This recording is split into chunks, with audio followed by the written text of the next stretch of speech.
எல்லாருக்கும் வணக்கம் மக்களே, நான் உங்கள் சஞ்சு. சுப்ரீம் கோர்ட் ஆஃப் இந்தியால இருந்து ஒரு நோட்டிபிகேஷன் வந்திருக்கு. என்ன அப்படின்னா, ஜூனியர் கோர்ட் அசிஸ்டன்ட் அப்படிங்கிற போஸ்டிங்காக. இதுக்கு யார் வேணாலும் எனி டிகிரி, நீங்க எந்த டிகிரி படிச்சிருந்தாலும் அப்ளை பண்ணலாம் மக்களே. முதல் மாச சம்பளமே எவ்வளவு அப்படின்னா 72,240 ரூபாய். ஸோ எக்ஸாமுக்கு அப்ளை பண்றதுக்கான கடைசி டேட் நமக்கு வந்து மார்ச் 8ஆம் தேதி. www.sci.gov.in அப்படிங்கிற சுப்ரீம் கோர்ட்டுடைய அபிஷியல் வெப்சைட்ல போயிட்டு நீங்க வந்து அப்ளை பண்ணணும். சோ அப்ளை பண்றதுக்கான ஃபீஸ் வந்து ஜெனரல் ஓபிசியா இருந்தா உங்களுக்கு 1000, மத்த எல்லாருக்கும் 250.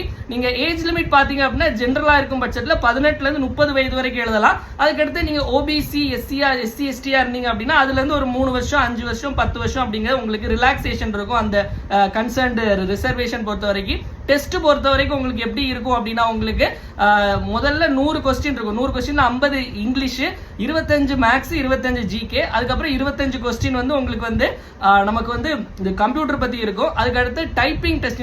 இந்த ரெண்டுலையும் பாஸ் ஆகிறவங்க டைப்பிங் டெஸ்ட் போவாங்க.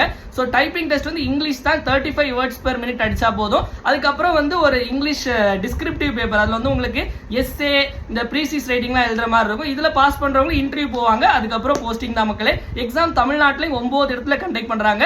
கண்டிப்பா பார்த்துட்டு இருக்கவங்க மறக்காம அப்ளை பண்ணிடுங்க. இந்த மாதிரி நிறைய விஷயங்கள் தெரிஞ்சுக்க நம்ம சேனல் மறக்காம ஃபாலோ பண்ணுங்க. நன்றி, வணக்கம்.